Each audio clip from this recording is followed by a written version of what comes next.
Olá, tudo bem? Sejam todos muito bem-vindos ao programa Seu Direito em Pauta. O programa Seu Direito em Pauta tem como objetivo levar até você, espectador, discussões de temas do direito no nosso dia a dia. A gente fala que é o direito, não somente o direito na área jurídica, mas o direito da pessoa. E hoje nós temos um programa extremamente especial, com uma presença de uma pessoa que eu sou fã. Eu falei que eu fiquei muito feliz em conhecê-lo pessoalmente, porque eu acho que é um dos principais pastores aqui da Primeira Igreja Batista, mas principalmente é o principal pastor ou o homem que leva uma condição melhor ou que pensa na inclusão das pessoas com necessidades especiais. Pastor Adoniran Melo, seja muito bem-vindo ao nosso programa. Muito obrigado por essas palavras doces aí, já estou me sentindo extremamente bem-vindo, obrigado mesmo. Ah, então bacana. Eu vou ler aqui o currículo do pastor Adoniran, tivemos que fazer uma síntese, porque é muito extenso e não iria o programa inteiro, né? Pastor Adoniran Melo, formado em teologia, com pós no Novo Testamento. Ele possui um livro muito bacana, um livro muito legal, aqueles que quiserem pode adquirir aí nas redes sociais. Tem aqui na PIB? Tem sim. Na biblioteca da PIB, que é Mistério com Surdos. E ele é pastor do Ministério de Eficientes da Primeira Igreja Batista de Curitiba. O nosso tema, nosso bate-papo hoje, nós vamos falar sobre pessoas especiais, seus direitos e a igreja. Então, pastor Adoniran, tema muito bacana, tema muito legal. E a primeira pergunta, né? Porque a gente percebe, e o pessoal que está em casa vai perceber também que tem um sotaque aí que eu tô confundindo aqui, eu não sei se é um baiano com gaúcho, né?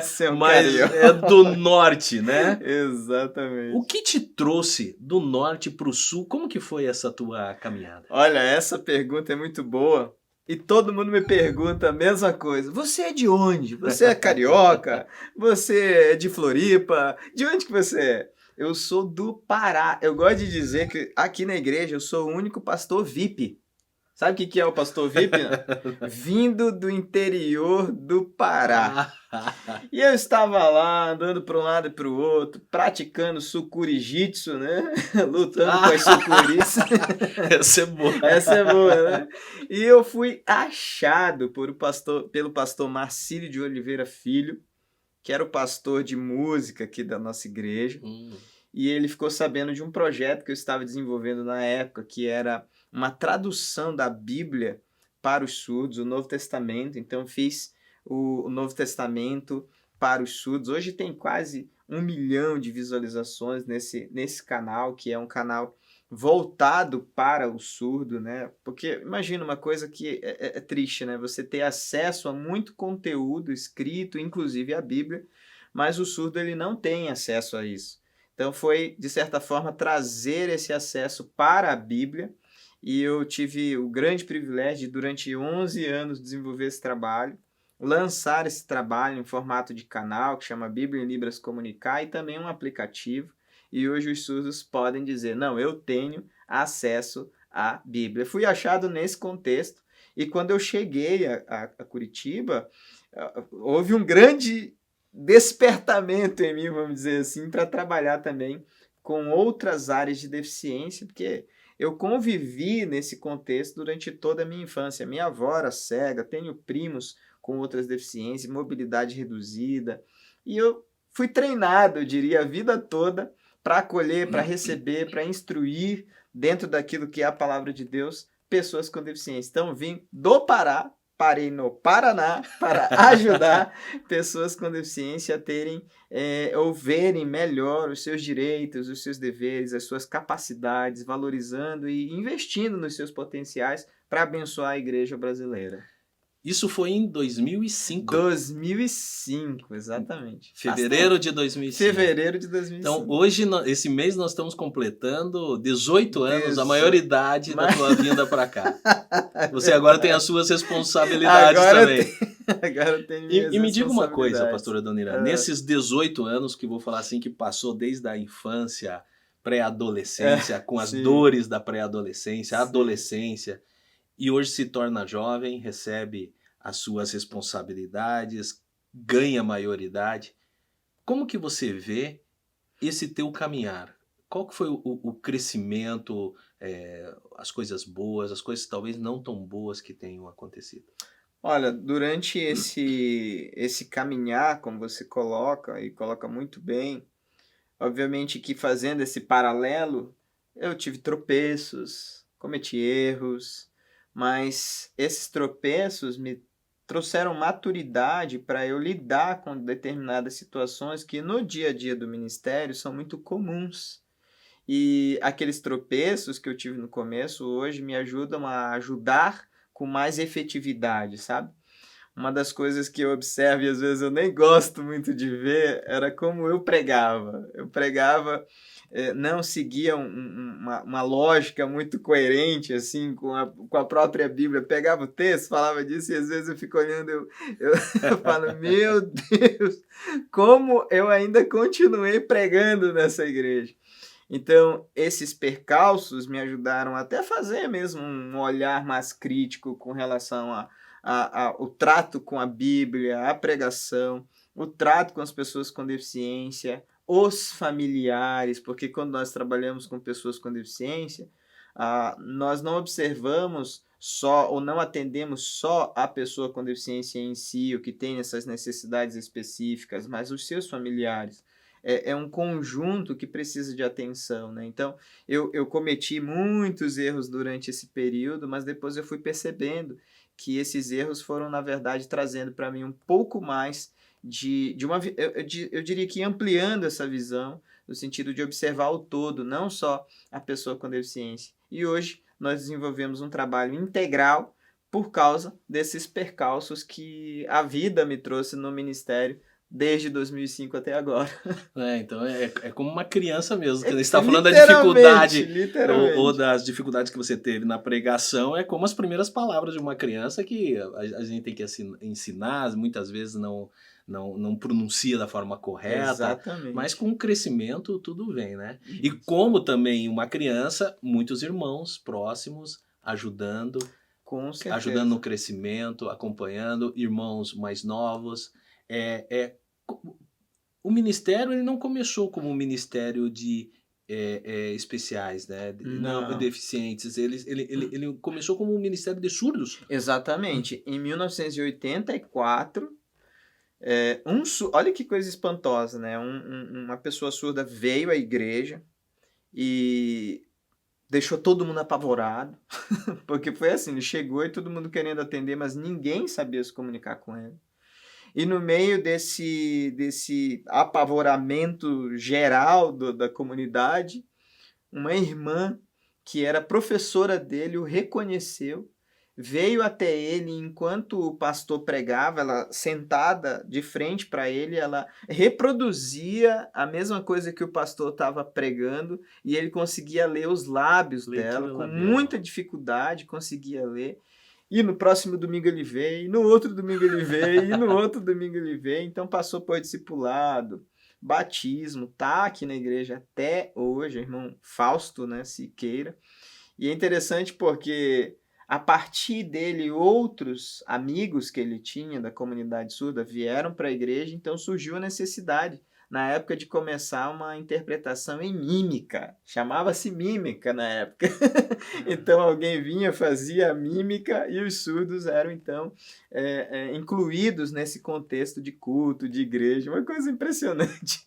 Hoje tem um número de quantos surdos acompanham os...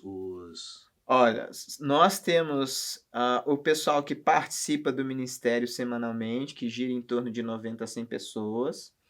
Temos esses acessos ao aplicativo, que são 59 mil pessoas que já fizeram download. Temos essas visualizações do canal, que tá chegando a quase 1 milhão de visualizações. Temos um canal no Instagram também, que hoje está com 32.700 pessoas que acessam diariamente e tem conteúdo diário para eles. Então, é um universo gigantesco que nós atendemos no Brasil, né? Não, e o mais interessante é o seguinte, né? Por mais que parece que muitas oportunidades a sociedade ela não tem um olhar para as pessoas com necessidades especiais, né? E se nós falarmos o quê? De surdo, nós temos no Brasil um quantitativo do quê? Aproximadamente 11 milhões. 11 milhões. 11 milhões. Pessoas com deficiência, algo em torno de... 24,5% da população. Então, isso dá quase 46 milhões. Milhões. É muita gente. E muitas vezes a sociedade não está preparada para a inclusão, né?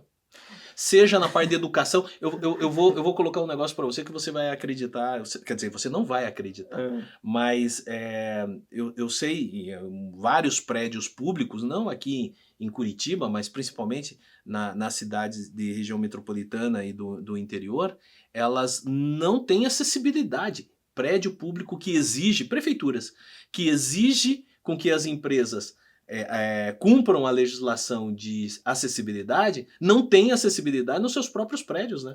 Isso é verdade. É uma grande incoerência de discurso, né? Na verdade, você exige algo que você não está cumprindo. Para mim, isso é uma grande incoerência de discurso. É a mesma coisa que você dizer que alguém tem que ir para uma classe especial numa escola, mas você não capacita os professores, não coloca na mão dos professores condições de poder atender de forma digna esses alunos de inclusão, né? Então, hoje, é esse grande conflito que a sociedade brasileira, eu diria, tem vivido, se não, sem exagero nenhum, a sociedade mundial tem vivido com relação a essa inclusão, que é um discurso bonito, eu diria que acolhido por muitas pessoas, mas na prática mesmo, ele é pontual. Aqui ou ali isso acontece. Mesmo as igrejas, né, que tem essa vocação para a inclusão, você percebe que as igrejas, as escadas, os próprios cultos, os ministérios, eles não pensam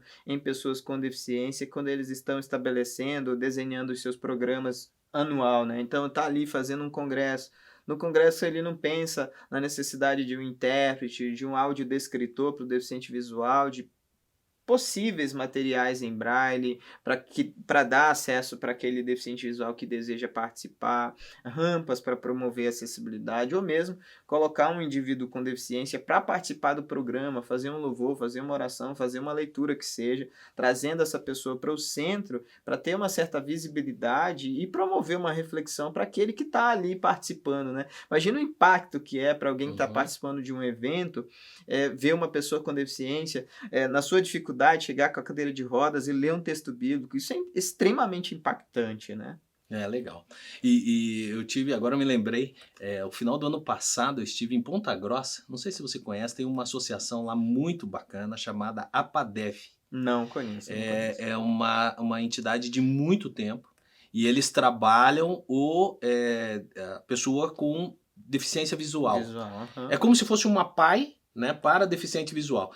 Tem todas as necessidades, tem todas as dificuldades, mas eles fazem um trabalho muito bacana, muito lindo, traduzem livros para o código de sinais, não, de Braille, Libra, de Braille, é muito legal. E só para você que está em casa, né, nós estamos encerrando esse bloco e eu vou pedir para você fazer uma reflexão enquanto nós vamos para os nossos apoiadores. Nós podemos perceber a não inclusão nas nossas cidades analisando as nossas calçadas, né? Onde as nossas calçadas elas não são aptas para um cadeirante, para uma pessoa que tenha deficiência de mobilidade, para ninguém. Então, aí já começa um sinal de que, efetivamente, nós temos uma ausência de inclusão partindo da nossa administração pública. Não saia daí, fique aí, o papo está muito bacana, temos vários assuntos muito interessantes que nós vamos discutir nos próximos blocos aqui com o pastor Adoniran. Já voltamos, vamos dar uma olhadinha só nos nossos apoiadores e já voltamos juntos.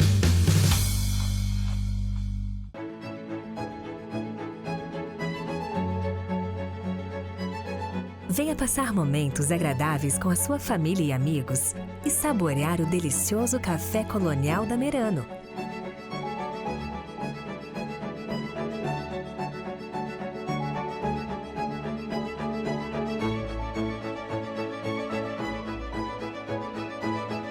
Esperamos vocês! Avenida Manuel Ribas, 6.935, Santa Felicidade.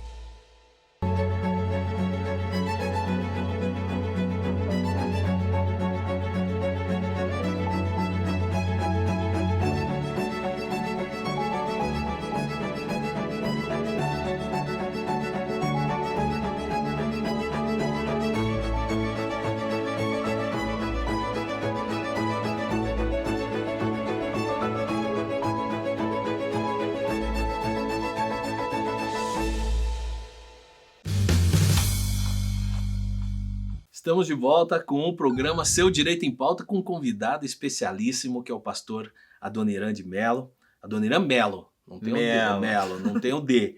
É formado em teologia e com pós no Novo Testamento e ele é pastor de um ministério extremamente especial que é Ministério de Eficientes. Pastor Adoniran, me diga uma coisa, fala um pouquinho com relação ao seu ministério. Como que ele funciona? Qual que é o atendimento? Como que é o trabalho de vocês? Muito obrigado por essa oportunidade de poder falar um pouquinho desse trabalho, que eu diria que é um trabalho desbravador dentro do contexto brasileiro. E isso é interessante porque quando nós pensamos em igreja, naturalmente a igreja ela já tem essa vocação de acessibilidade, mas é apenas a vocação e às vezes falta a ação. Aqui nós começamos o projeto em 1984 com surdos, atendendo um surdo. Na sequência, por causa da necessidade que havia de alguns deficientes visuais que já frequentavam a igreja, surgiu então essa demanda, um projeto para deficientes visuais.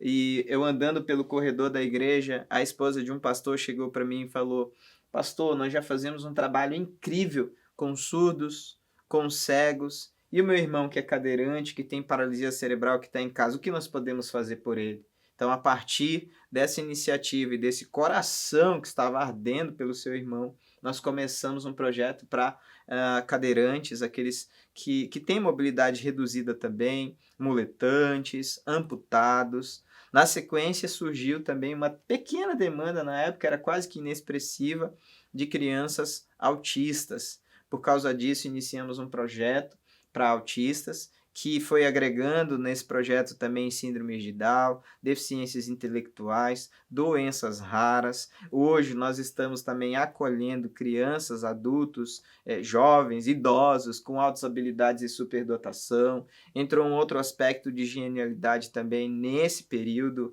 bem recente. Então, o Ministério hoje ele está extremamente abrangente para toda aquela pessoa que entra dentro dessa categoria de inclusão, né? A gente tem uma categoria bem dividida, mas aqui na igreja também a proposta é você viver esse processo de inclusão que nós chamamos aqui de processo includente de forma cíclica. Para mim, ele não é um projeto que se fecha, ele é um projeto que se abre, continua aberto e vai rotacionando constantemente. A gente tem esses 4 estágios aí. O primeiro é a exclusão, que é o que já se tem na sociedade, né? A gente, no intervalo, inclusive, estava falando sobre isso, né? A falta de calçada, a falta de intérprete, a falta de audiodescritor, a falta de material adaptado, acessível. Então, isso já é uma realidade comum, a exclusão. Então, a exclusão ela também é uma realidade da igreja.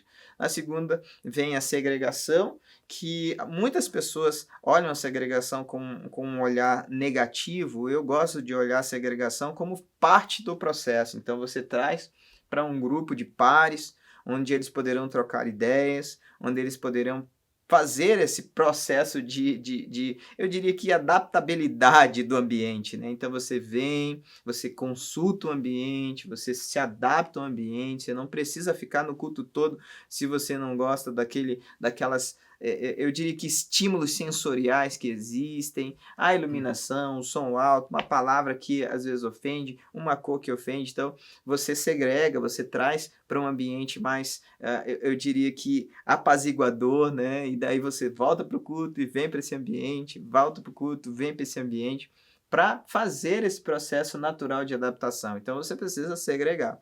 Depois vem a integração, que é quando a pessoa realmente consegue se sentir à vontade para estar naquele ambiente, conviver com as pessoas, trocar ideias, desenvolver dons e talentos. E, por último, a inclusão, que aí sim, você não precisa mais de tutoria, de acompanhamento, de suporte, porque você já está tão inserido, ou numa célula, ou no ministério, ou no seio da igreja, que você já tem liberdade para ir e vir, que é a tão sonhada inclusão. Não, e você comentou um negócio que me despertou aqui, muito bacana, que muitas vezes quando a gente fala em deficiência, a gente fala da falta de condição de estar num ambiente. Ou a dificuldade que a pessoa tem de estar de ser incluída, né? Mas você falou em altas habilidades, né? Uhum. Pessoas que são superdotadas, também elas têm dificuldade, né? Eu percebo que, inclusive na escola, muitas escolas não são preparadas para lidar com crianças que tenham altas habilidades, né? Como que você vê com relação a isso? Olha, isso é impressionante porque vamos dizer, a pessoa em si, não vamos tratar sobre a questão da criança, mas a pessoa com altas habilidades, ela é considerada como alguém que é neurodivergente. Então, ela tem hiperfoco, então ela vai, às vezes, gostar muito de espaço. Um exemplo, né? Gostar de espaço.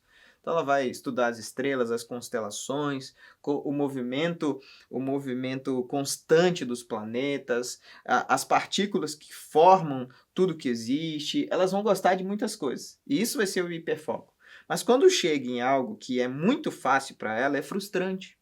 Aí o que acontece? O professor está dando uma aula, ou o pastor está pregando sobre um assunto, ou o professor de escola bíblica está falando sobre um assunto que ela já domina. E ela dominou aquilo com facilidade. Ela, tipo, 1 mês, 2, ela estudou de forma focada aquele assunto, então ela já tem domínio. Então, o que vai se tornar aquela matéria para aquela pessoa? Uma frustração tremenda. Então, para lidar com essas situações, você tem que ser extremamente dinâmico, trazer coisas novas, desafiadoras para aquela pessoa, fazer um teste prévio, descobrir quais são os interesses daquela pessoa, investir naqueles interesses e saber que aqueles interesses serão rotativos. Porque a pessoa com altas habilidades, ela vem, aprende, se foca numa coisa, aprende facilmente, depois ela deixa de lado aquela coisa como se ela já tivesse dominado aquele assunto e se propõe a um outro desafio. Essa proposta, outro desafio, é o que nós precisamos estar atentos. Qual vai ser? Beleza, você já domina tudo sobre o Novo Testamento? Vamos trabalhar então o Antigo Testamento? Já domino o Antigo e o Novo? Vamos trabalhar então as línguas originais do Novo e do Antigo Testamento e ir propondo desafios novos para aquilo ir aguçando o que é natural na pessoa com altas habilidades de superdotação, né? Não, eu tive uma mãe, uma conhecida assim, e que ela veio falar comigo, porque a filha estava numa escola e a escola chamava reiteradamente ela, porque falava bem assim, não, porque tua filha é muito dispersa, porque tua filha não presta atenção, porque tua filha, ela fica atrapalhando o coleguinha. E ela falou bem assim, Marinho, é o tipo de situação que a minha filha não era dispersa, é que ela era superdotada. E aí o que acontecia? Tudo aquilo que a professora estava ensinando, ela já sabia. Ela já tinha lido a apostila antes, ela já sabia tudo aquilo. Então ela não tinha interesse, mas perdeu o interesse em sala de aula. Até que trocou de escola, foi para uma outra escola que era preparada e que ficou muito bacana. Inclusão. Como que você vê, já que você você tem todo esse conhecimento, fez todos esses estudos, tem tantos anos que você trabalha, como que você vê a inclusão no Brasil? Olha, a inclusão no Brasil é um grande desafio. Eu diria que a inclusão mundial é um grande desafio. Hoje nós temos 2 modelos que são excelentes, assim, né? A Finlândia é um desses modelos e o estado nos Estados Unidos da Califórnia. Então eles investem pesado em inclusão, observando todas as categorias e trabalhando o máximo para que essas pessoas se sintam acolhidas dentro dos ambientes onde elas estão, né? No Brasil, nós estamos aquém, porque enquanto os movimentos políticos, legais estavam acontecendo no mundo, no Brasil, só em 1981, essas primeiras discussões sobre políticas públicas para trabalhar a inclusão, inclusive quem liderou esses movimentos foram pessoas com deficiência.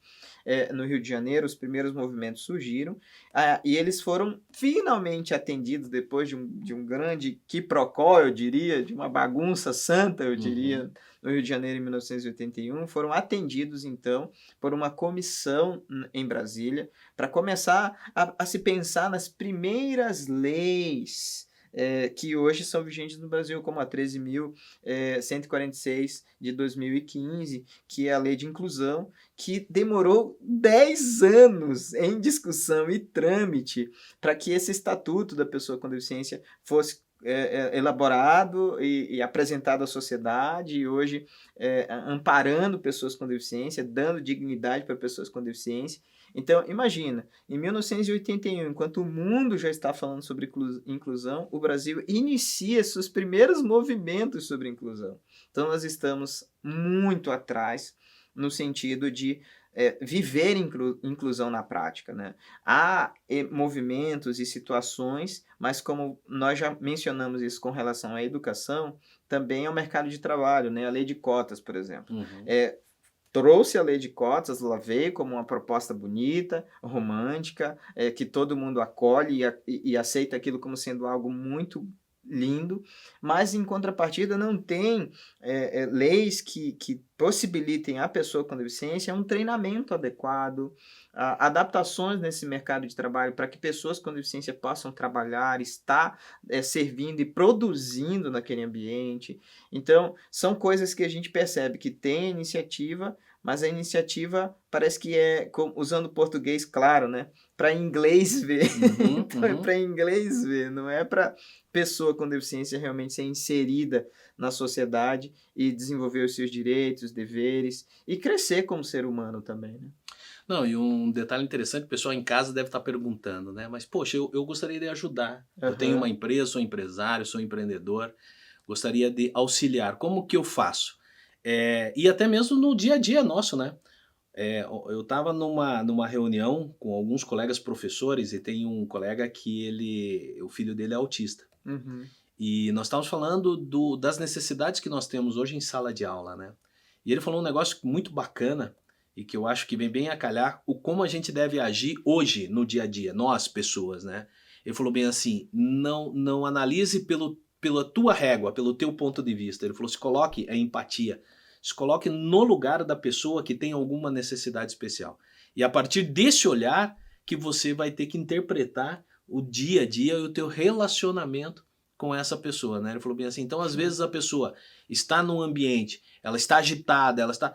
Não fale bem assim, é mimada, Não, calma, se coloque no lugar. Se ela está dessa forma, é porque aquele ambiente talvez tenha alguma coisa que não está sintonizando, está deixando ela confortável. Então, veja o que está acontecendo, né? E quanto empresa, eu acho que quanto empresa é você verificar dentro das tuas atividades aquilo que você acha que seria possível ser desempenhado uma pessoa com necessidade especial, não é? Exatamente. Mais ou menos isso? Eu acredito que tem um monte de ganho se um empresário, uma empresa deseja ter uma pessoa com deficiência na sua empresa, né? No quadro da sua empresa. Primeiro ganho, o ganho social. Né? Você pode fazer um marketing pesado com isso. Então você tem um ganho social nesse aspecto, porque você é uma empresa que inclui pessoas com deficiência. O segundo ganho é o ganho nas interações sociais dentro da empresa. Então, imagina, uma pessoa com deficiência vai mudar toda a visão dos teus funcionários. Eles vão olhar para aquela pessoa e de forma, eu diria que até involuntária, vão aprender com o esforço, com a dedicação, com a vontade que aquela pessoa tem de se desenvolver, de crescer na empresa, de conquistar algo. Então, isso acaba motivando todo mundo ao redor.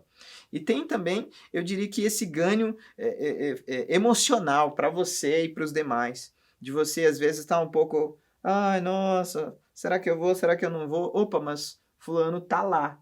A gente não gosta, e isso até é uma postura que nós chamamos no meio de capacitista, mas é algo que acontece involuntariamente.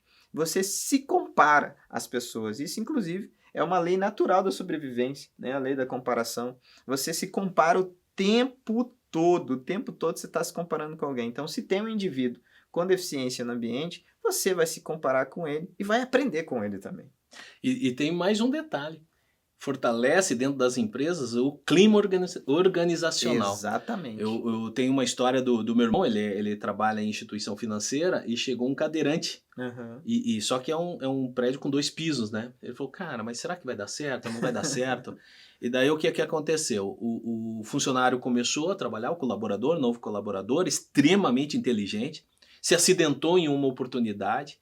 Ele pegou e tinha que levar, o hospital era próximo, mas eram 2 quadras, numa calçada que não tinha a acessibilidade necessária, e ele pegou, começou a empurrar e não dava certo, daí o cadeirante virou para ele e falou assim, deixa comigo, né? Deixa comigo que eu vou. E foram até o hospital. Em resumo, para terminar, no começo, o cadeirante que eles achavam que tinha uma dificuldade, que geraria uma dificuldade, era aquele que ele era mais acolhido por todo mundo. Então tinha um churrasco, que era uma churrasqueira lá em cima no prédio. na hora, todo mundo perguntava, cadê o fulano? O fulano já estava lá, porque todo mundo pegava ele na cadeira, levava ele 10, 15. Então, assim, criou um clima de companheirismo muito forte, que quando ele teve que ser transferido, todo mundo ficou extremamente chateado, porque a união que gerou foi muito grande. Que legal. Senhores, não saiam daí, nós já voltamos, vamos agora dar um pulinho, verificar um pouquinho os nossos apoiadores, e nós já voltamos com esse papo muito bacana que nós estamos tendo sobre inclusão, sobre pessoas com deficiência e sobre direito.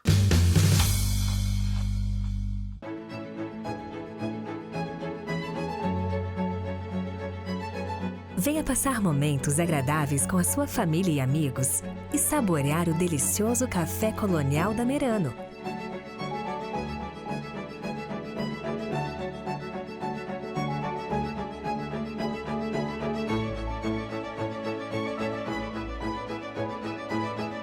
Esperamos vocês.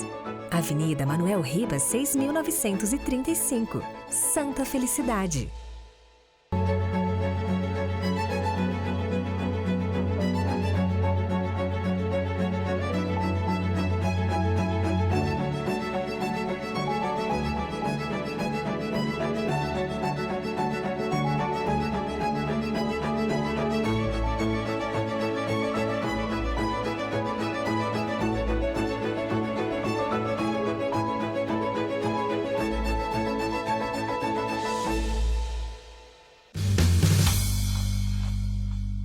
Estamos de volta com o programa Seu Direito em Pauta, hoje com a presença especialíssima do pastor Adoniran Mello, pastor muito especial que trabalha com pessoas especiais, fazendo até um joguete com o livro do pastor Nassif, né, que é Pais Especiais, Tem Filhos Especiais, Pessoas Especiais, tem um pastor especial, como é o pastor Adoniran. Nós falamos sobre inclusão, falamos sobre o Ministério Eficientes, da PIB, mas assim, tem um projeto que eu vou te ser sincero, quando eu estava no culto, quando apareceu, quando foi apresentado, veio o pessoal dos Estados Unidos para cá, foi num domingo de manhã, e o pastor Piragini apresentou, que é o pessoal da Johnny and Friends, e foi o lançamento do projeto Johnny House. Fala um pouquinho para o pessoal que está em casa, o pessoal que não frequenta, não é membro da PIB, sobre esse projeto maravilhoso que é o Johnny House. Show de bola! Bem, esse projeto ele surgiu na pandemia. A Johnny Friends é uma organização americana que atende mais de 70 países espalhados no mundo, né? E esses países recebem diversos programas como entrega de cadeira de rodas, retiro de família, treinamento sobre inclusão, e chegou no Brasil para a glória de Deus. E aí esse programa Johnny House, porque na pandemia era impossível fazer viagens missionárias para entrega de cadeira de rodas e fazer treinamentos como era o formato antigo da Johnny Friends. Então eles pensaram, vamos fazer então um programa onde vai ser essa casa da Johnny. Nessa casa da Johnny nós vamos dar treinamentos para os familiares, mais especificamente para as mães, porque existe uma estatística, inclusive da organização, que 81% dos pais, quando tem um filho com deficiência, os pais se mandam, 81%? dão no pé, 81%, e deixam a mãe com a criança com deficiência ali sozinha, cuidando e trabalhando e tentando se virar nos 30 para sustentar aquela casa e cuidar daquela criança. Então, esse programa volta-se para essas mães, dando treinamento, dando pequenos cursos. Nossa, nós já fizemos treinamento de saboeria. Então, elas aprendem a fazer aqueles sabonetes cheirosos, aqueles cheirinhos para dentro do carro, para casa, e elas vendem isso. Já fizemos treinamento de panificação, então elas fizeram pão com cobertura, com desenho, uma coisa maravilhosa.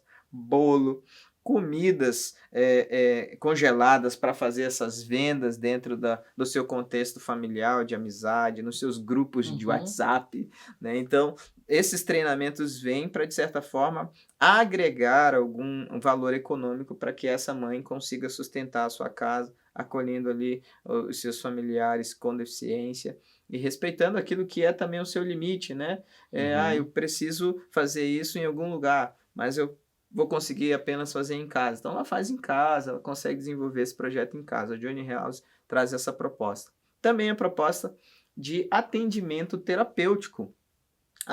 Psicólogo, terapeuta ocupacional, fisioterapeuta e outras terapias necessárias como fonoaudiologia. Então a Journey House ela acolhe esses voluntários e oferece esses serviços para pessoas com deficiência de forma específica agora, a pessoa com deficiência que tem alguma necessidade específica terapêutica. Também tem a parte espiritual, a gente diria, né, que é importante, afinal a organização é uma organização ligada a igrejas. Então, é um atendimento pastoral, um cuidado ali que precisa ter com o discipulado, o ensino da Bíblia. E por último, a gente tem essa assistência social, que é um suporte que a Journey House dá para as famílias que têm alguma carência ou estão em situação extrema de vulnerabilidade. Então, vamos ajudar a pagar uma luz, vamos comprar um gás, vamos ajudar a dar uma cadeira de rodas, conseguir uma cadeira de rodas para fazer doação, consertar uma cadeira de rodas, uma muleta, um andador, algum curso que essa pessoa precise. A gente vai fechando parcerias para que esses cursos sejam estabelecidos e oferecidos na Journey House. Então, é uma infinidade de oportunidades, eu diria. E me diga uma coisa, então são atendimentos. Essas pessoas com deficiência, elas não permanecem na Journey House? Não. São atendimentos. No futuro, a gente tem uma ideia de fazer alguns apartamentos para que essas pessoas permaneçam, mas é um projeto para o futuro, né? Eu diria que em longo prazo, né? Médio prazo é mais o atendimento e esse treinamento que se oferece, e a longo prazo é a nossa oração hoje que tenha esses apartamentos para acolher, principalmente pessoas que vêm fazer treinamento, ou tratamento, ou algo do tipo, de outros estados, de outras cidades. Então elas ficarão nesse lugar ali por um período X de tempo, mas a ideia é também no futuro fazer moradia, mas tudo para o futuro, né? Ainda não está acontecendo. É como se fosse um centro de excelência para a pessoa com deficiência. Essa é a palavra. E me diga, tudo que a PIB faz é excelência, né? Sempre excelência, chancela de excelência. E me diga uma outra coisa, em que fase que está? Então, graças a Deus nós já conseguimos fechar uma parceria com o Hospital do Rocio, em Campo Largo. Então eles cederão os profissionais da área de saúde para atender na Journey House. Já compramos o terreno, já estamos com o projeto arquitetônico pronto, né? A engenharia está trabalhando pesado aí para esse projeto ser finalizado. E agora só estamos esperando, na verdade, o aval de uma secretaria ambiental de Campo Largo. A Secretaria Ambiental liberar, nós começamos a construção efetiva da Journey House. 2 perguntas. Primeira, tem uma noção de metragem quadrada, de quanto que é o empreendimento? 1.000 metros quadrados. Caraca. Vai ser grande. Muita coisa. E segunda pergunta, tem um quantitativo de pessoas, uma média, uma previsão de quantas pessoas para atendimento? Previsão de atendimento semanal 100 pessoas, mini cursos e palestras, comportaremos 80 pessoas por palestras e mini cursos. Então, se nós atendermos ali, fizermos 3 dias por semana, 4 dias por semana, a gente vai ultrapassar 500 pessoas, né, por semana. E esses cursos são vinculados às mulheres, né?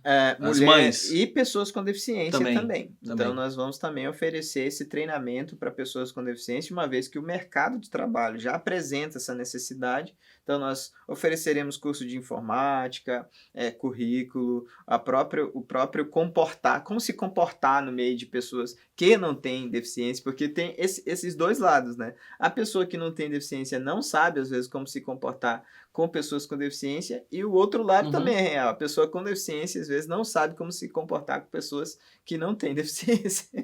E olha aí, você que está em casa, você que é empreendedor, que fala, poxa, eu acho que é um projeto bacana, eu gostaria de fazer a inclusão aqui na minha empresa, gostaria de criar essa oportunidade, até porque é uma determinação legal também, não é somente... existe o lado humano, mas ao mesmo tempo também existe uma exigência legal. Já vá pensando aí, já vai analisando e se torne um futuro parceiro aí da Journey House, porque eu acho que é muito importante.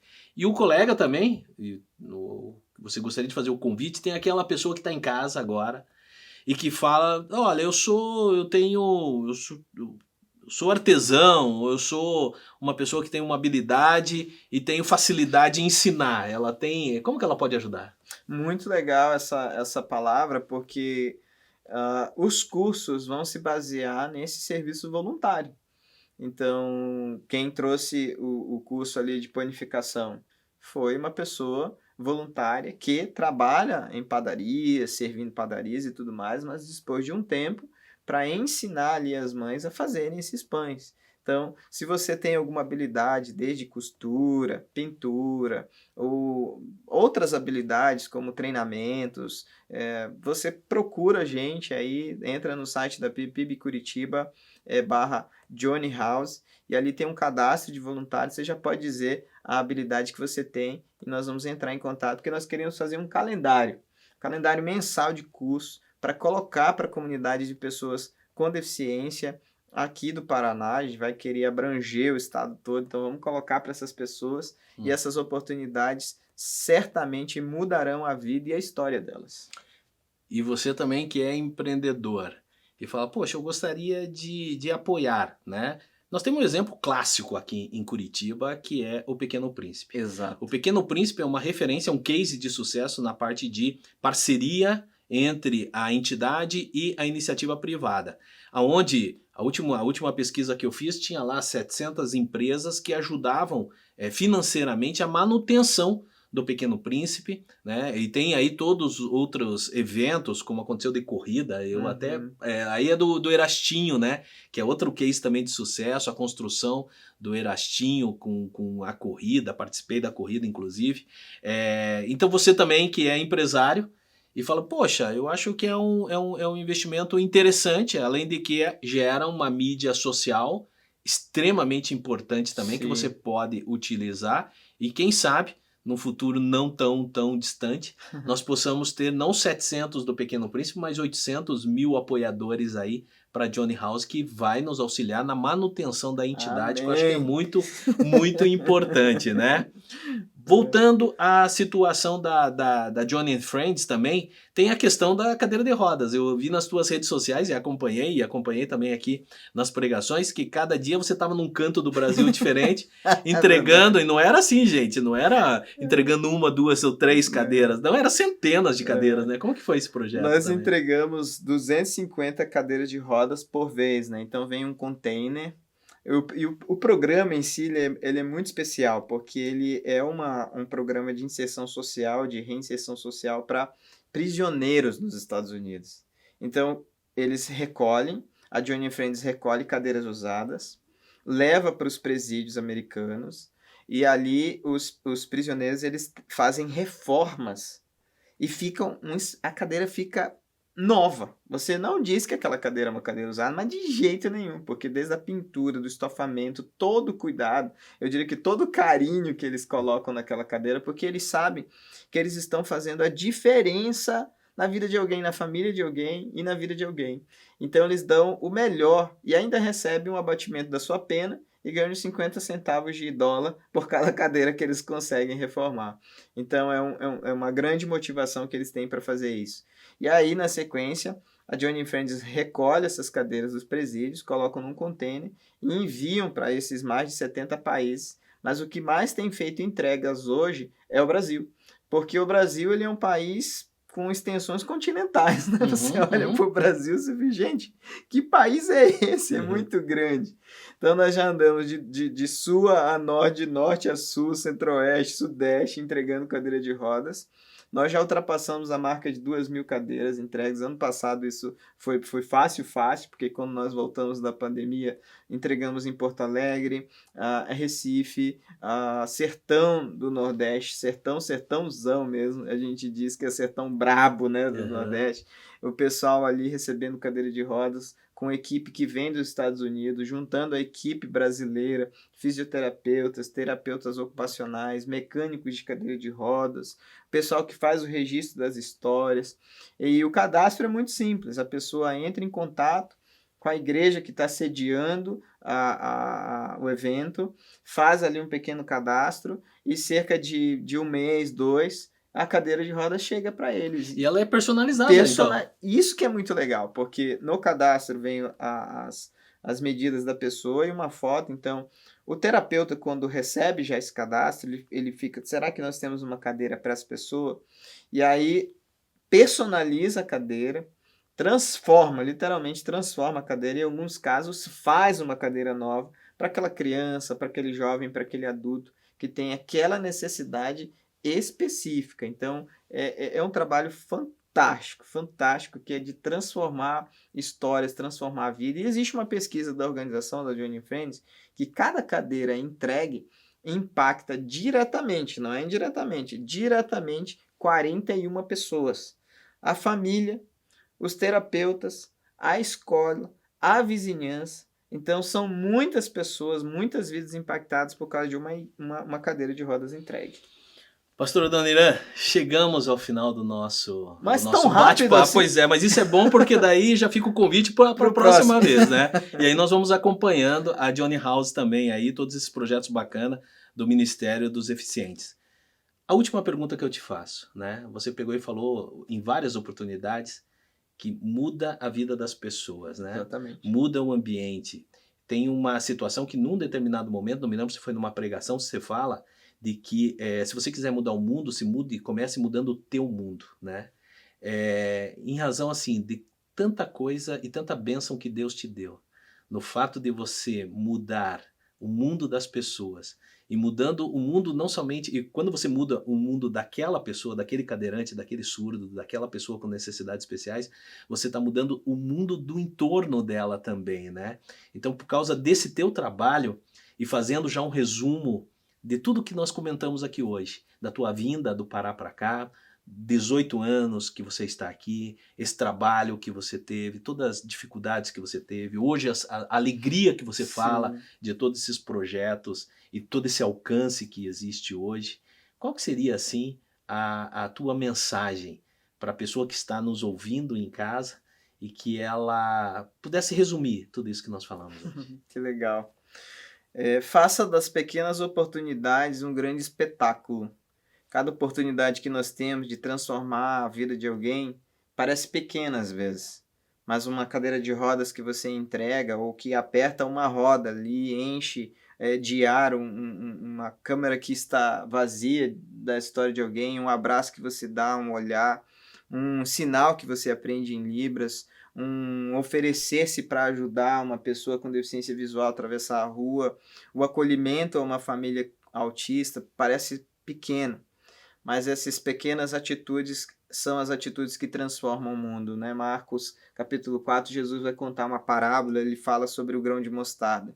E ele compara, ele diz ali que o grão de mostarda é um pequeno, é o menor de todos os grãos, mas você percebe que quando ele é plantado, ele se transforma numa grande hortaliça, uma grande árvore que abriga a sua sombra, abriga muitas pessoas. São as pequenas atitudes que são transformadas em grandes espetáculos. Com certeza, várias pessoas verão aquilo e serão também motivadas a plantar outras sementes do bem. Plante as sementes do bem todas as vezes que você tiver a oportunidade. E um dia você vai poder contemplar uma grande floresta, abençoando e acolhendo centenas de milhares de pessoas. Corrente do bem. Exato. Pastora Adoniran, muito obrigado. Eu fiquei muito contente. Eu acredito que o pessoal que está em casa curtiu demais. Fica o convite já para o próximo encontro. Que Deus te abençoe. Amém. Te apresente somente coisas boas. Aquelas que não forem tão boas, que sejam somente como aprendizado, sim, né? Sim. E ele está muito feliz quando ele colocou assim, a Adoniran vai lá para o Paraná, esse é o propósito. Eu acho que ele está muito orgulhoso. Eu tenho certeza disso. Espero que sim. Senhores, infelizmente, encerrou o nosso programa de hoje, mas isso é bom porque deixa à vontade, nós assistimos os próximos. Seu Direito em Pauta virá na próxima semana. E deixo aqui o convite para que você possa nos seguir. Gostou do nosso programa de hoje? Então vai lá, curta as nossas plataformas digitais, YouTube, Instagram, Facebook, no Spotify. Esse programa vai estar transmitido também no YouTube. Não deixa de se inscrever nos canais, comentar, compartilhar com um amigo que, gostei desse assunto, eu vou compartilhar. Compartilhe lá, a gente consegue ter um alcance muito maior. Aqui no nosso programa, cidadão bem informado tem os seus direitos preservados. Até o próximo programa.